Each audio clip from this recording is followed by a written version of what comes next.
Matt, we've just turned up here at Avalanche Adventure, an off-road centre. I've turned up in an off-roader, the off-roader, a Range Rover. You look like you're on your way to hot yoga. I think it's a bit harsh. I can see you're not expecting to have to get out your car. No. But I think you would underestimate the Suzuki Jimny, because that's what it is. I think you would underestimate that at your peril.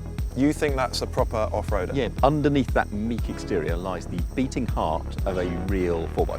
I'm not so sure, but let's find out, okay? I'm going to lead the way in my proper off-roader. Okay. And we'll see if you can follow me. All right, done. Okay, let's get this over and done with. This won't take long. I'll drive through a little bit of mud or something and he'll get stuck. Now, I'm not an off-roader. I don't know the first thing about off-road. Actually, I do know one thing about off-roading. You keep your thumbs outside the steering wheel. This is really civilized, actually. I've got lovely armchair. I've got all this leather, all this wood. It's like being in a nice country pub. I just need a fire. Actually, I've got a heated steering wheel. That's pretty close. Hot yoga, I ask you. Suzuki Jimny, on sale since 1998, which is phenomenal. Might make it the oldest car still in production. There's going to be a new one next year, so this is kind of a last hurrah, as far as we're concerned, for this car. And it is cool. Still looks fresh, doesn't it? It does not look, well, I mean, the interior doesn't, but the car outside, I think, still looks fresh. I think that's probably because it was designed with a slight form follows function thing in mind, so that overhangs are really short. 34-degree approach angle, 46-degree departure angle, that's extraordinary. 31-degree breakover angle, that's also very good, isn't it? Being a Land Rover, this Range Rover has got this very clever suite of off-road technologies. They call it terrain response, so I can choose whatever I want really. Grass, gravel and snow, or I can choose muddy ruts, I can choose sandy mode, rocky mode. Actually, all I'm going to do is leave it in auto mode. It calculates what the terrain is like and then chooses the best mode. Perfect. I think Daniel doesn't quite realise what a Jimny is. I mean, it won't wade as far as a Land Rover or a Range Rover. £120,000 worth of Range Rover. I've got a manual gearbox. I've got a 1.3 litre engine. I think 4x4s are a bit like sports cars, right? In that some things are great at, I don't know, say going around a narrow racetrack, and others are great at going at a really high speed in a straight line. And I think 4x4s are kind of the same. You know, they do different things.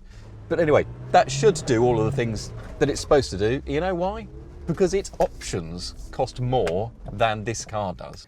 With options, this car is £122,000. Right, so far, Pryor in his little Suzuki is keeping up. It looks pretty cute, actually, that thing in my mirrors. I don't have locking differentials, I don't think, but I do have low ratio four-wheel drive, and that sets the gearing really down low. So I don't need hill descent control, because frankly, that's just cruise down that hill in first gear. It's really low. We're going straight up this steep bit now. Bloody hell, can't see a thing. Blind, just sky. Oh, that breakover angle is not as good as a Suzuki Jimny. Wish you could see what I can see right now. I can see the underneath of a Range Rover. Very impressive, actually, when there's lots of expensive-looking breakable bits. Okay, that was an extremely steep ascent, and I can just see that Matt has dropped out of vision. There he is. He's just come over the top there in that little Suzuki. You go to the countryside, you see loads of these things because they just keep going. They go up steep hills. They just break over steep angles like that with no bother. This is cool. This is a great little car, and it will go today everywhere that Range Rover does. I'm confident of that. Matt, you're keeping up so far. What time is your Zumba class? Do we need to finish up here soon? Yeah, I've got to get home and get into my yoga pants as well, so if we could be away by about 2ish, that would be great. He has no idea. I think he genuinely has no idea. This is my kind of off-roading. It's luxurious, it's comfortable, it's effortless. I don't really have to put any work into it. The car's doing everything for me.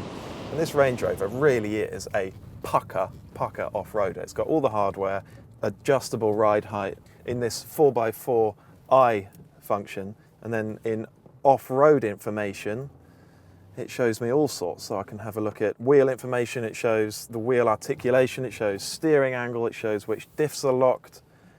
And here in slope information, I can have a look at the incline, I can have a look at how the car's tilted over. That's really, really clever stuff. I'm pretty sure that Suzuki doesn't have any of this stuff. This isn't very challenging, mate. Go on. I think you've got to ask more of that car. Don't worry, mate, that's just the first lap. We'll find some more challenging stuff. Ooh, scrabbling a bit there. That was not easy for the Range Rover. Will Matt be able to get through there? Surely not. So he's just gone up a muddy slope and I'm about to do the same. So I'm about to go down. He'd have his hill descent thing juggling the control. I've just got my feet off everything. Well, 1, the turn is easier. 2, getting through the mud is easier. 3, getting up the hill is also easier. How did he do that? This car weighs 1,040 kilos. That's nothing, is it? So when he gets to the mud and he struggles through and his fat 4 grand alloys or whatever they are spinning wildly as his tyres struggle for traction. Matt, I'm amazed you got up that steep ascent because the Range Rover was really scrabbling up there. So I'm going to try and find an even slipperier bit for you. Okay, mate. Yeah, go for it. He's quite happy there, annoyingly. We are reckoning you weigh about, what, 2.5, 2.6 tonnes? Ooh. Yeah, don't talk. I can see you're a bit busy at the minute. Trying to prevent this 2.6 tonnes sliding gracefully. Wow. Yeah, wheel straight. Wheel straight. Oh, he's coming back.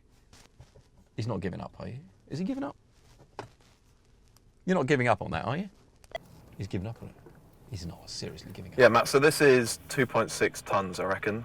That's probably a little bit heavier than yours, is it? Yeah, not by much. Only by the weight of a Porsche Cayman.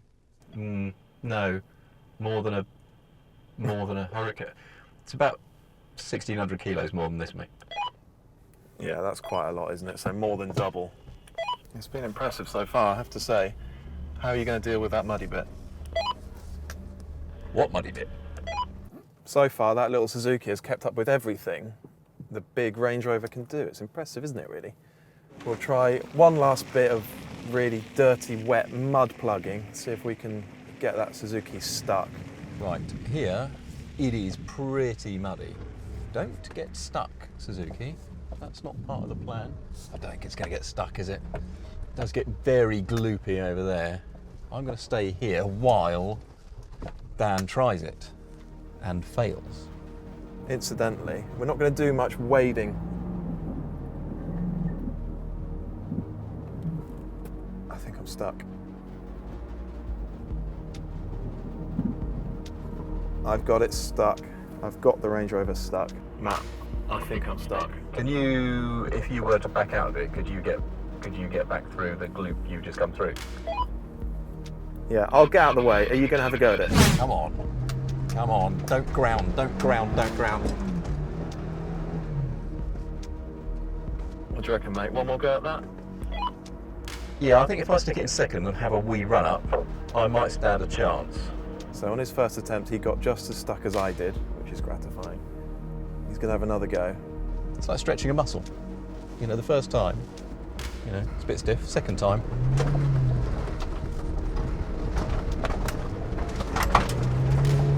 Oh, go on, go on, go on, go on, go on. He's over. Wow, there you are. You got over it. I'm unexpectedly thrilled about that. That's awesome. I love this car. I love this car. You'd really like this car, I think. I hope. It's just great. And how exciting that they're going to make a new one that I think should retain the sort of character and the ruggedness and the go anywhere appeal of this one. Are you going to have another crack? Yeah, mate. I think given that you had 2 attempts, I'm going to have one more shot at it, see if I can get this thing over. Yeah, I think that's entirely fair, mate. Okay, bit more speed, bit more momentum.